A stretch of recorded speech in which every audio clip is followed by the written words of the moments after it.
Hello friends, welcome to my YouTube channel physics Gyan. तो आज हम पढ़ने जा रहे हैं relativistic quantum mechanics lecture number 2। इसमें हम पढ़ेंगे Klein Gordon equation and covariant form of Klein Gordon equation. जैसा कि हम सब जानते हैं, पिछले वाले लेक्चर में हमने डिस्कस करा था Schrödinger equation and discrepancies of Schrödinger equation. तो उसमें हमारी डिस्क्रिपेंसीज क्या क्या निकल के आई थी। श्रोडिंजर इक्वेशन में पहली डिस्क्रिपेंसी ये निकल के आई थी कि श्रोडिंजर इक्वेशन जो है वो टाइम के रिस्पेक्ट में फर्स्ट ऑर्डर की इक्वेशन है और स्पेस के रिस्पेक्ट में सेकेंड ऑर्डर की इक्वेशन है। तो इसी प्रॉब्लम को सॉल्व करा क्लेन और गॉर्डन ने मिलके। इन्होंने क्या यूज करा, इन्होंने फ्रॉम रिलेटिविटी से हमारे रिलेटिविस्टिक एनर्जी रिलेशन जो होता है E square is equals to P square C square plus M square C to the power 4, उन्होंने इस एनर्जी रिलेशन को यूज करके एक नई इक्वेशन दी जिसे हम बोलते हैं क्लेन गॉर्डन इक्वेशन। जहाँ एम क्या है, एम है रेस्ट मास ऑफ पार्टिकल। ये इक्वेशन कहाँ से आई है, ये इक्वेशन हमारी रिलेटिविटी से आई है, स्पेशल थ्योरी ऑफ रिलेटिविटी से। अब हम जानते हैं कि हमारा जो एनर्जी ऑपरेटर होता है वो क्या होता है, iota H cut del by del t. और जो हमारा मोमेंटम ऑपरेटर होता है वो क्या होता है, minus iota H cut delta. ठीक है, तो देखिए अब इस इक्वेशन को हम ऑपरेटर फॉर्म में लिखेंगे। तो यहाँ पर आ जाएगा E cap square is equals to P cap square C square plus M square C to the power 4। अब हम ई कैप और पी कैप की वैल्यू इस इक्वेशन में रखेंगे तो हमें मिलेगा iota H cut del by del T का whole square is equals to minus iota H cut del का square C square plus M square C to the power 4। इस इक्वेशन को हम फर्दर सॉल्व करेंगे तो यहाँ पर आएगा आयोटा का स्क्वायर क्या हो जाएगा, minus iota H cut square del square upon del T square. तो यहाँ पर आ जाएगा minus H cut square del square divided by del T square is equals to, यहाँ पर माइनस का स्क्वायर प्लस आयोटा का स्क्वायर, आयोटा स्क्वायर तो हमारा माइनस आ जाएगा, एच कट का square del square C square is equals to plus M square C to the power 4। तो अब इस इक्वेशन में हम LHS और RHS को अलाउ करेंगे टू ऑपरेट ऑन साई। तो चलो साई पे ऑपरेट कराते हैं।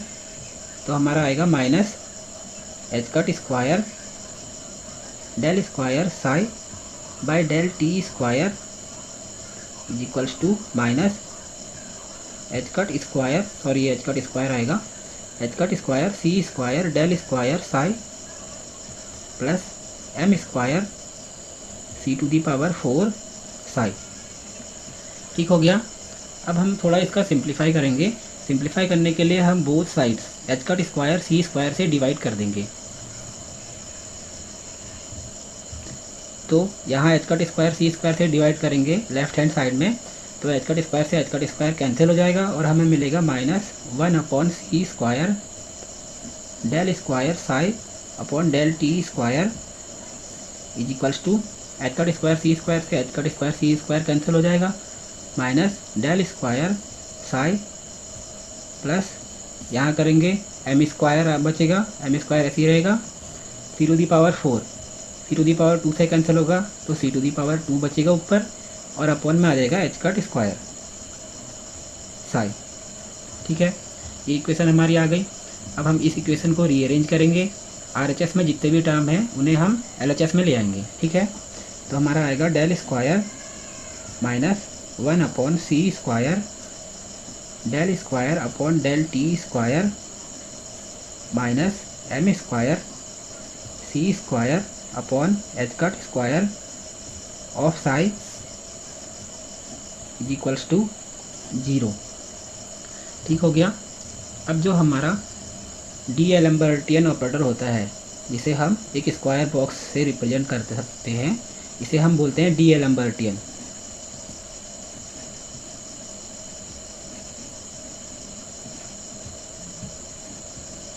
डी एलम्बर्टियन ऑपरेटर डीएलम्बर्टियन ऑपरेटर ये हमने स्पेशल थ्योरी ऑफ रिलेटिविटी में पढ़ा है। तो इसकी वैल्यू होती है equals to del square minus 1/c² del square divided by del T square. ठीक है। और एक क्लेन और गॉर्डन ने एक और कांस्टेंट डिस्क्राइब करा था, इसे हम प्रोनाउंस करते हैं कापा, और इसे हम स्मॉल के से दिखाते हैं। इसकी वैल्यू होती है mc divided by h cut, इसे हम बोलते हैं कापा। कप्पा ऑपरेटर भी इसे कभी कभी बोला जाता है। तो अब डीएलम्बर्टियन और जो कप्पा ऑपरेटर है हमारा, इसकी वैल्यू हम इस इक्वेशन में रखेंगे तो हमें मिलेगा डीएलम्बर्टियन माइनस कप्पा का square psi is equals to 0। तो ये जो हमारी इक्वेशन आई, इक्वेशन नंबर 1 और ये इक्वेशन नंबर 2, तो इन दोनों की इक्वेशन को हम क्या बोलते हैं? Klein Gordon equation.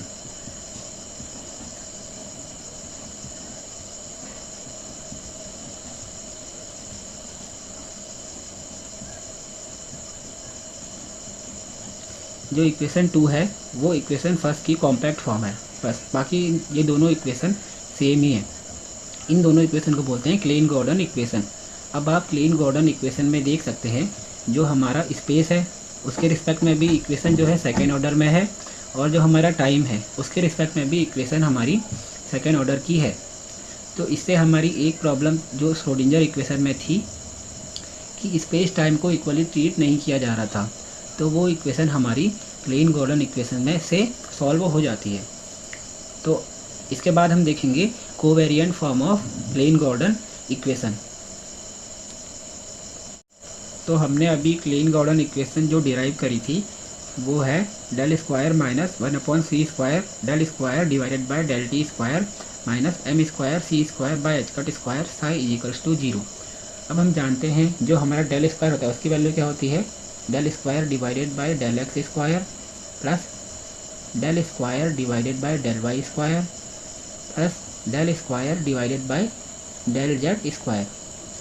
ये हम सभी को पता है, वेक्टर एनालिसिस हमने थोड़ी बहुत पढ़ी है। और जो माइनस का 1/c² del square divided by del T square है, इसे हम कुछ इस तरीके से लिखते हैं, del square divided by del ICT का होल स्क्वायर लिख सकते हैं ऐसा। देखिए इसे आप खोलेंगे तो आयोटा का स्क्वायर आएगा जिससे माइनस आ जाएगा, और c² बाहर आएगा तो ये टर्म हो जाएगा। तो ये और ये दोनों इक्विवेलेंट टर्म है। अब हमें पता है कि मिन्कोविच की स्पेस में जहाँ टाइम और स्पेस कोऑर्डिनेट को इक्विवेलेंट ट्रीट किया जाता है, तो उसमें हम जो कोऑर्डिनेट यूज करते हैं वो क्या होते हैं? x1 is equals to x, x2 is equals to y और x3 is equals to z and x4 is equals to iota CT। ये कोऑर्डिनेट यूज करते हैं। तो अब हम इस वाले टर्म और इन दोनों टर्म का यूज इस इक्वेशन में करेंगे तो हमें क्या मिलेगा? देखिए x की जगह पर x1 आ जाएगा, y की जगह पर x2, z की जगह पर x3 और आयोटा CT की जगह पर x4 आ जाएगा।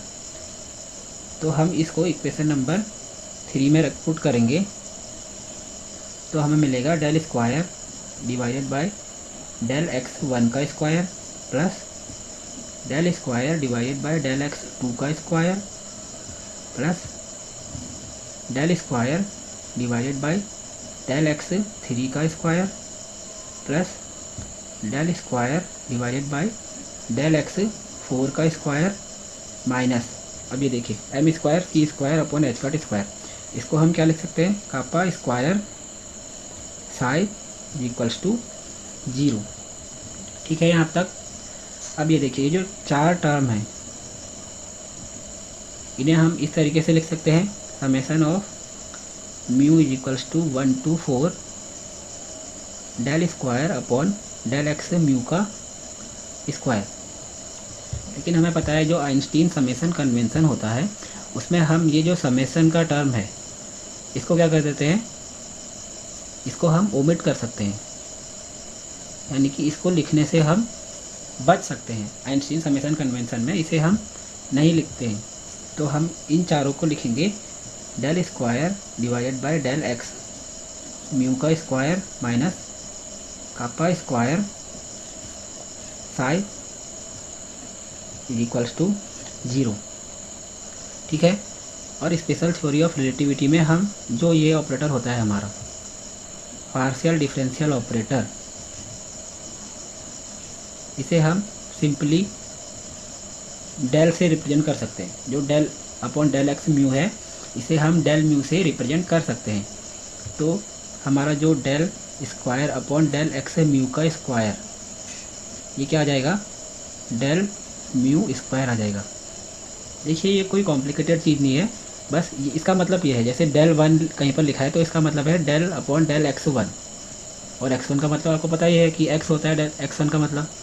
तो इसे हम क्या लिखेंगे, डेल म्यू का square minus kappa square psi equals to 0। तो ये जो हमारी इक्वेशन निकल के आई, इसे हम बोलते हैं covariant form, covariant form of Klein Gordon equation.